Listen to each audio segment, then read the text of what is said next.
it's Maryanne. Welcome to the Influential Nonprofit. As you know, I work with incredible nonprofit leaders just like you to master the art of influence so you can get the most out of yourself and everyone else. And really, I had a call the other day with someone, and I was saying, what I do is I help people understand how their thoughts and feelings impact their day-to-day decision making. And sometimes those thoughts and feelings have to do with how well we receive criticism. And I have had an interesting journey understanding the role of praise and criticism in my life. A few years ago, this was, I don't know, maybe 6 or 7 years ago, I was out with my friend at karaoke. I know, shock, what? And we were hanging out, and at that time there was a couple of things going on with me. This was before I had the business, before I was doing a lot of the big speaking and all the stuff that I am now. This was before, and I had done a few things. I guess I had gotten some publicity and some I filmed a PSA. There were some things going on where I was in behind a mic a lot. And she said, Maryanne, I just worry about you sometimes. You always have to be near a microphone. And I worry that you're narcissistic or something like that. When a friend says something like that, and you're, ooh, like whatever their thought is, it just lands on you, and you feel like it lands onto your whole body, right? Your whole body is feeling this comment like down to its absolute core. And that's what I was feeling in that moment. I could feel the tears push back, my heart start to race, and I was like, and I didn't really know what to do. Like, we're out.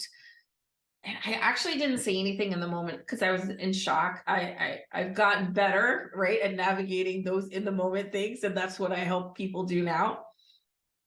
When I went to see my therapist at the time, I was saying, oh, my friend said this and blah, blah, blah. And I was so upset. And she said, Maryanne, praise and criticism are the same thing.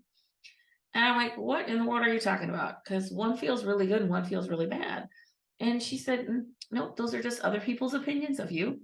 And and a whole person doesn't need praise to make themselves feel good and doesn't let criticism derail them.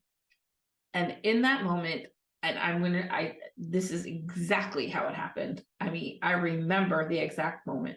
In that moment, I realized that I was overly dependent on praise and terrified of criticism. And that fear was keeping me stuck in my life.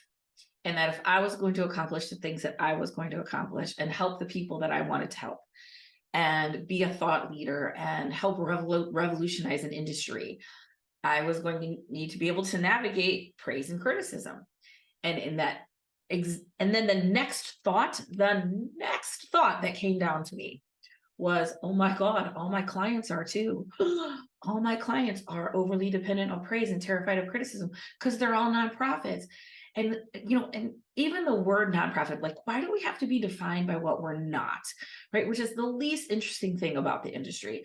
That sometimes we feel less than because we don't make a profit, because we are often dependent on charitable funding. We are depending on donors to do our work. It makes us feel a little vulnerable. So because we feel less than, we have to be like, oh, I have to be extra, extra awesome just so I can feel equal. And that's sort of how I felt as a person. I think that was the attitude I felt with a lot of my clients and how they saw their organizations. And our ability to navigate praise and criticism is absolutely critical to us being able to have the important conversations, move our missions, change the world. Because if we're doing or saying something interesting, something important, something worthwhile, somebody is not going to like it. That is just the price of doing business, right? So what I want to talk about is why we're so connected to praise and criticism, and how to disconnect from it so that we can stand in our own value no matter what anyone else thinks or feels. Because that is the key. That is the key to unlocking everything, is to stay sovereign, right? Stay in your sovereignty, like stay in your value, in your worth, in your leadership, in your confidence, no matter who's saying what. That is the key. All right, now let me talk about why I feel like, in my experience, we are deeply connected to the idea of praise and criticism. First is, we are tribal people. This we want to be connected to other people. And this was how we, many thousands of years ago, when life was a little rougher and getting through the day wasn't a guarantee, or wasn't a given. We needed other people to survive, and getting thrown out of a tribe was almost like could be death. We needed other people to survive. Therefore, our brains became very averse to rejection and to fear rejection. And criticism feels like a rejection. And so our brains are just hardwired evolutionarily to avoid criticism and rejection, because it stirs up those feelings of guilt and shame, and it can have us feeling separate and alone. And that's a feeling we don't like. Okay. The second is, we tend to want the external to define the internal. And let me tell you what I mean by that.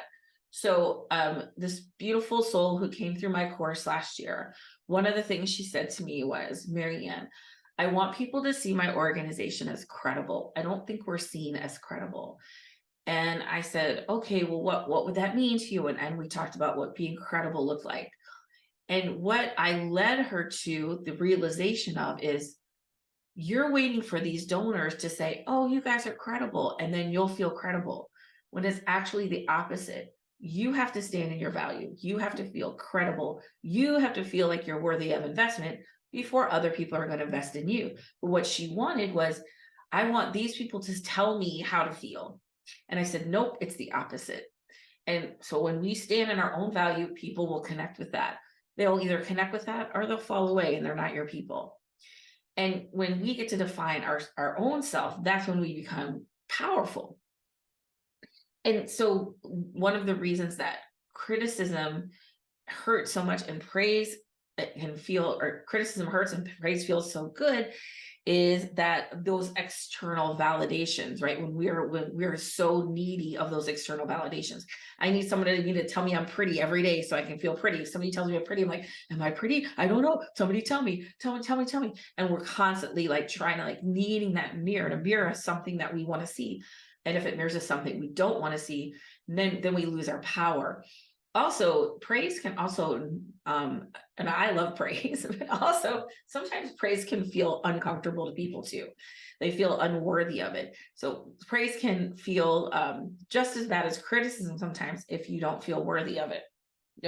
But it's about the external defining the internal. When we want the internal to define the external. Okay, next. Criticism can expose what I call our shadow self. I mean, it's not what I call a shadow self, but your shadow self, which is shadow work, is a very known like psychological principle or concept, where those dark parts of ourselves that we don't like, that we want to stay hidden. And when we can understand what they are and accept those and love those parts of ourselves, then they become neutralized. So if somebody says to me, Maryanne, you're kind of being a bitch, I'm like no one's really ever said that to me, but they could. I was like, or maybe you're being mean. Yeah, sometimes I'm mean, because sometimes I'm mean and sometimes I'm nice. Like, I try to be a lot more nice than I am mean, but I am a human being, and I have all 88 keys to play, and I accept and love all them. Sometimes I'm very productive. Sometimes I'm lazy. Sometimes I'm gracious. Sometimes I'm stingy. Sometimes I'm patient. Sometimes I'm demanding. And all of those things are a part of me. So if somebody says, you're really demanding, I say, yeah, sometimes I am. Because like that, I've come to love the shadow parts. And when there are things that, when you say those things to me, it's like a bomb. I can choose to make it land on me or not. When my middle kid was younger, I learned this concept because he liked to turn it up, right? Like, you turn it up, like, whatever it was he wanted, I said, throw that Capri Sun away. And I remember I was with my mom, and he was tiny. He was like 5, and he was like T-ball. And my mom came to watch, and I said, throw that Capri Sun away. And he was like, and he moaned the whole way, and he threw it away. And my mom said, are you going to let him talk to you like that? And I said, well, I didn't ask him how to do it. I told him to do it. And he just moaned. I said, as long as his feet are doing what I want, his mouth can do whatever, because he can throw a bomb, but it doesn't have to land on me. And so oftentimes he would try to do that. He would try to like say something that would divert from whatever, right? From whatever was happening. And now I'm invested in that statement, and he's derailed whatever the first issue was. And grownups can do that too, right?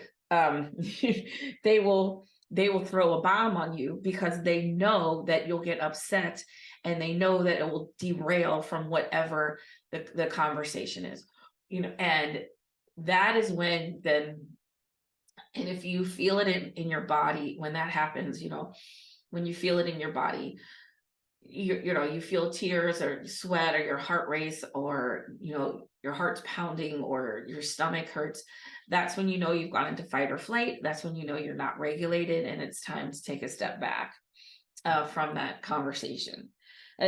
But those bombs are often thrown in order to expose a part of our shadow self that someone may know that we don't like. The more we can love all aspects of ourselves, the less that criticism, power that criticism has. The last thing, and I think this is I think it's more for women, although I think there's a aspect to this, is oftentimes as a woman, I rely on compliance to help me navigate and survive situations. Now, there's 2 ways I want to look at this. One is there's a societal pressure for women to always be nice, right? Always be kind. I've seen so many people like, I didn't want to, they're in a situation and they're not comfortable, and they can't get out because like, I didn't want to be mean. Like, oh my God, be mean. Like, what?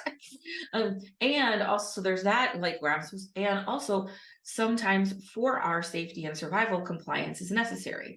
If I can't physically overpower you, then I have to mentally, right, comply to keep things calm. So sometimes compliance is just a learned survival condition where we want to keep the peace.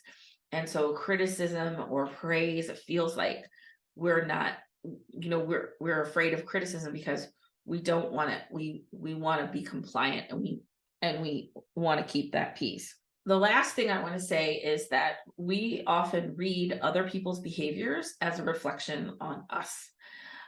Anything people do, hey, you walk into work and somebody is, like, oh, hey, good morning. And they're like, hey, and they maybe not that friendly in that moment. Well, wonder what she did, blah, blah, blah. Well, now you have this in your head that this person is mad at you, or, is something, and then now you get into a meeting with them, and now you're being a little punchy in the meeting because you're trying to figure out what's wrong, or you're getting defensive, and now it's piling up. Now everything they do, you're looking for the defensiveness, or you're looking for the base. Now that person just doesn't like me. Right? So we're reading everything. I had a drinks with a girlfriend the other night, and we have this happy hour Facebook group, and she wasn't part of the group, and she's like, how did I not get in this group? Well, God, whatever. I said, you can look at it 2 ways. You can look at it that way, or it's just an admin error. Like, she just, like, people we threw it together. It wasn't like, oh, we're letting in this person and not this person. So it's like, you can choose to see, like, that's kind of a bomb, but you can choose to see not everybody's, what anybody's doing is really any reflection on you. The person who came to work and wasn't very friendly might have had a really rough morning, or might have something big project on their mind, and you said hello, and they're like, oh, hey, because they're lost in their own thought. So very little of what people do has anything to do with us. And once you learn that, it is the most freeing thing in the world. In the 4 agreements, the second agreement, if you've ever read the book, the 4 agreements, are familiar, the second agreement is don't take anything personally. Whatever happens around you, don't take it personally. Nothing other people do is because of you. It is because of themselves. All people live in their own dream, in their own mind. They're in a completely different world from the one we live in. When we take something personally, we make the assumption that they know what it is in our world, and we try to impose our world on them. And that's a description of the second agreement. And I think this is one of the most freeing things that you can learn and practice. What people do has really nothing to do with you. Nothing. Okay. So if you look at praise and criticism, and we look at it as neutral, right? It's not good or bad. It's just information. It's information that we get. So we can look at feedback as, that's not about me and what I did or didn't do. That's about that person and how they see the world. So, and when we're dealing with audiences and our donors or our supporters, our board, we're often looking at ourselves like, what am I doing or not doing? Or how am I not, how am I failing these people? And whatever, like we tend to say, what am I doing or not doing? And the trick is to turn and say, no, like, what are they saying that they need? What are they saying that's important to them? I had somebody take my course and she said she had a board retreat, and she was talking about how she really worked to have a lot of connection time because this board was all in different parts of the country and they weren't together very often. And she wanted them to really get to know each other. And at the end of the retreat, one of the board members said, it was really great. I wish we had more connection time. And she said, I gave you plenty of connection time. So right then she just discounted the opinion because that felt like a criticism. And right away she wanted to like swat that down. Instead of saying, oh, okay, well, tell me what being connected looks like. How can I know, what would that look like for you? In my planning of this, I felt like I did some due diligence in creating a lot of connection time, but obviously what I'm hearing is I didn't create enough. So tell me what that would look like for you, and how that would really serve you as a board member. So I can neutralize the criticism because it's information. It's about them. Maybe they're just the kind of person who wants to really connect with people and spend a lot of time doing that. Okay, that's about them. So when we say that praise and criticism, the biggest way we neutralize it is to understand that it's really not about us. People want to see themselves reflected in us. People want to see, they're seeing what they're seeing in you or me or anyone else are the things they like or don't like about themselves. And I'm going to tell you a story because this is when my first kind of big journey into really being criticized. I think, I don't know, 2012. We used to have a football team here, and I was very, very much invested in this football team. My bitter sports divorce. That's okay. Totally not angry. Anyway, at the time, it was in, 2012. I think it was 2000. Yeah. So, social media was here. Facebook for sure was the big player at the time. Twitter a little bit. And it was the first game of the year. It was a home game. It was a 3:00 game, because that's a full day of tailgating. And we were playing the Philadelphia Eagles, whose quarterback at the time was Michael Vick. Now, I am an animal lover. And there was a lot, this was his first time back into the league after, the whatever punishment he received from the dogfighting ring. And I rescue pit bulls. I wanted to make a statement, but I wanted to make a statement like in a fun way. There was already protests going on outside the stadium. I was like, what can I do to show support of an issue? And also I did not want to use his name. That wasn't what it was about. I didn't want to specifically call him out. I just wanted to, have some fun with it. So I made this sign and it said, my pit bull is a Rams fan. And with a little picture of my puppy, who, spoiler alert, later we found out wasn't a pit bull. She was a Dane.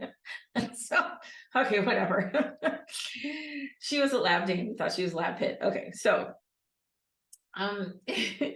I made this sign, and I was a hit outside of the stadium. Hit. Oh my God. Everybody taking pictures with people, and this is so good.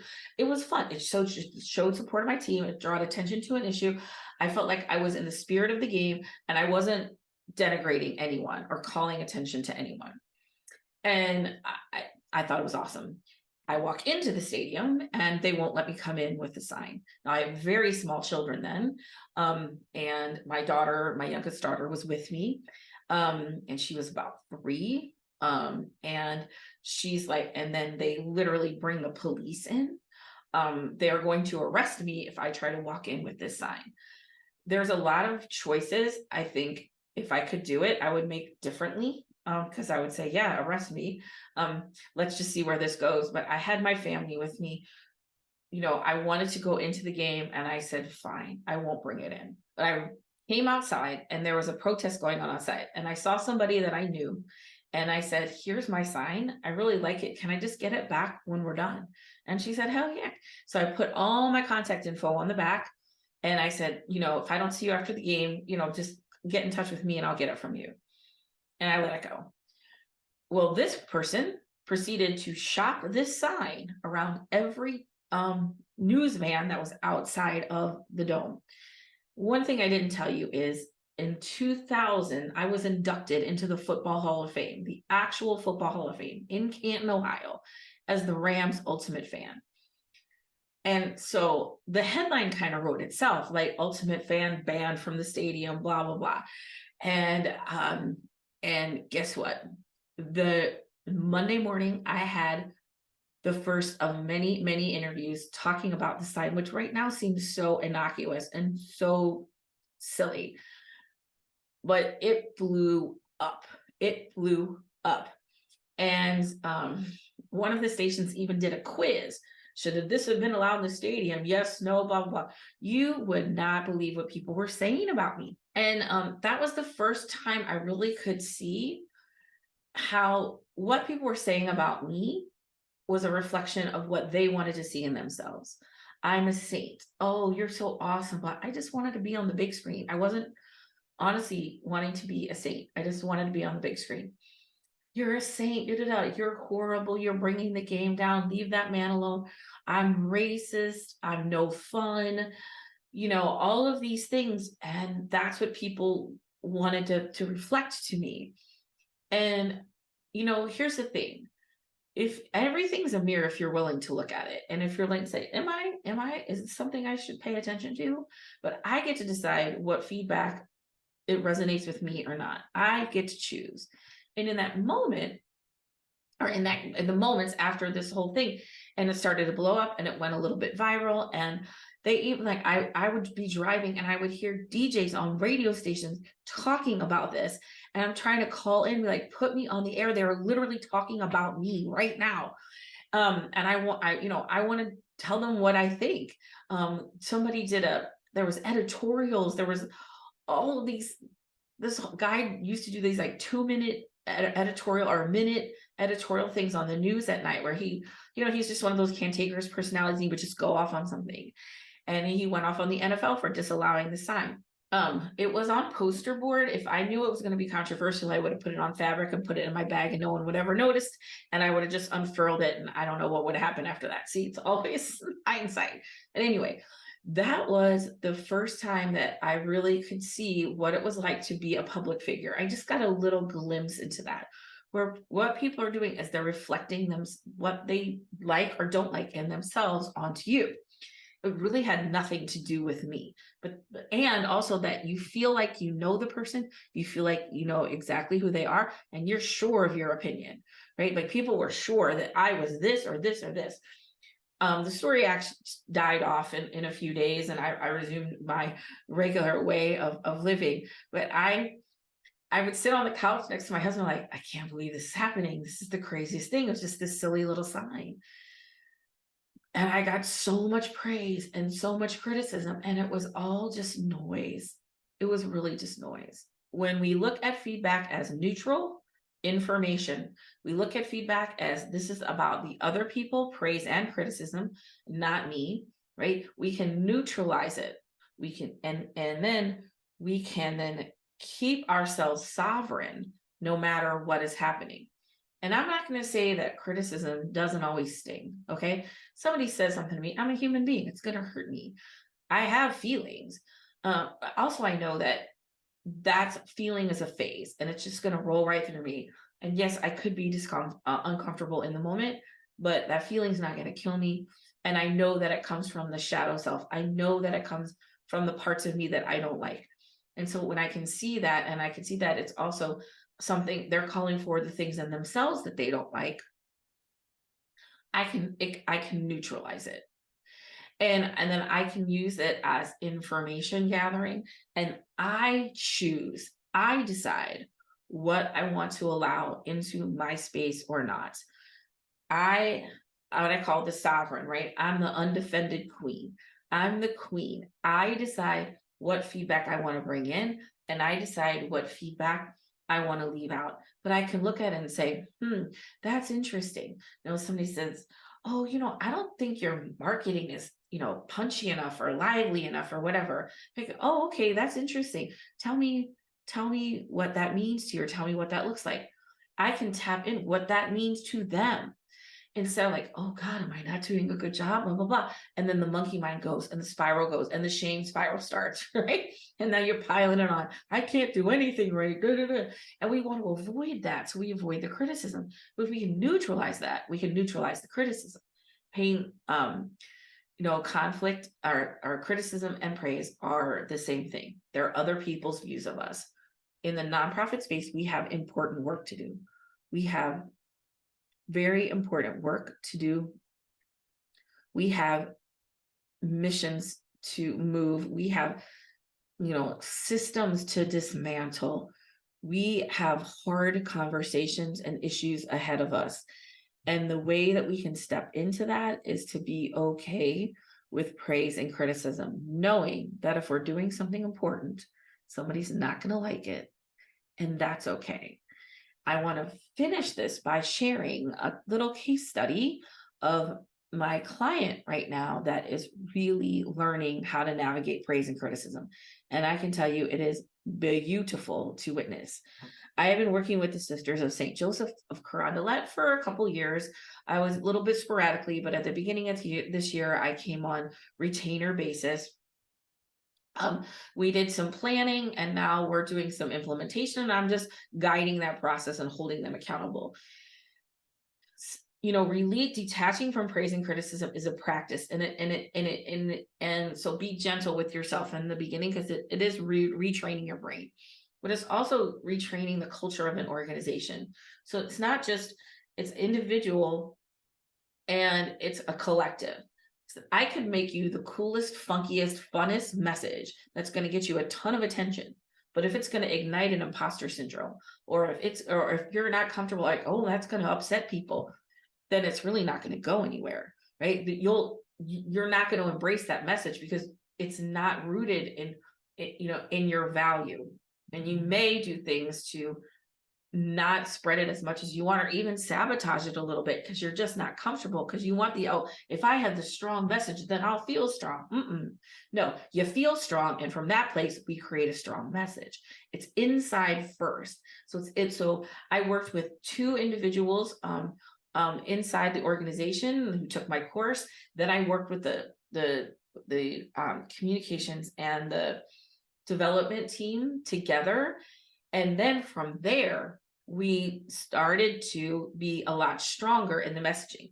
And let me tell you why this is important. Sisters of St. Joseph, the sisters themselves, have very strong beliefs, and they are often at odds with the traditional Catholic Church. They work with prisoners on death row. They work with LGBT families, especially trans families. They work with immigrants at the border. They work on dismantling racism. They work on climate issues, global warming, climate change, things like that. So those issues can be at odds with the traditional church, and they know that.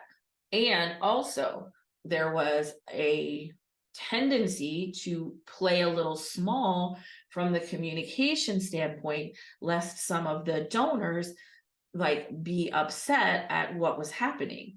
What we realized is, we looked at the sisters and we came up with these three words: bold, fearless, and fun.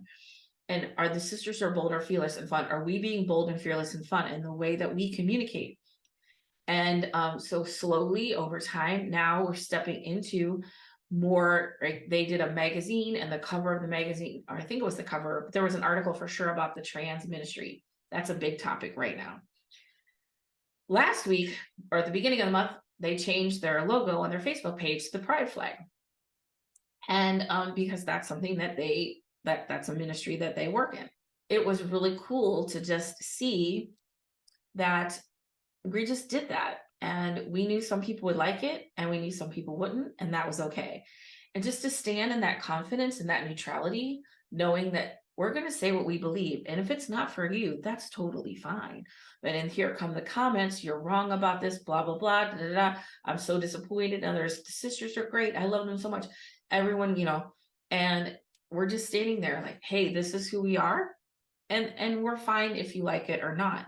And in that, they're grounded, they're centered, they're purposeful, and they are attracting the people who share their values and mission. They're generating so much new energy for their work at a time when many religious orders are struggling with relevance. They are creating a whole new level of energy and excitement and invitation in people into their community to both, support their work and support the programming. And so it's a beautiful, beautiful thing to watch an organization, and individuals like to learn to stand in their value, to speak their truth, to detach from praise and criticism, and then develop that team. So over time, now they can do that. Because again, I'm going to say it one more time. If you're doing or saying something interesting, somebody's not going to like it. And that's totally okay, because those aren't your people. And oftentimes we have very, very important, sensitive issues that we want to discuss. And detaching from praise and criticism allows us to have those honest conversations, and it allows us to educate people and move a mission forward. And that's it. That's it for me on this episode of The Influential Nonprofit. If you are looking for a speaker, I am looking to fill up my speaking calendar. The bigger the stage, the better, because I love it. If your conference is looking for a keynote, if you want some inspiration, motivation, some love for your people, let me know. There's a link in the show notes. You can book a quickie intro call with me. If I can help, great. If not, I'd be happy to refer you to somebody else who I think I can. Never an obligation, always an invitation. And so I will see you next time on The Influential Nonprofit.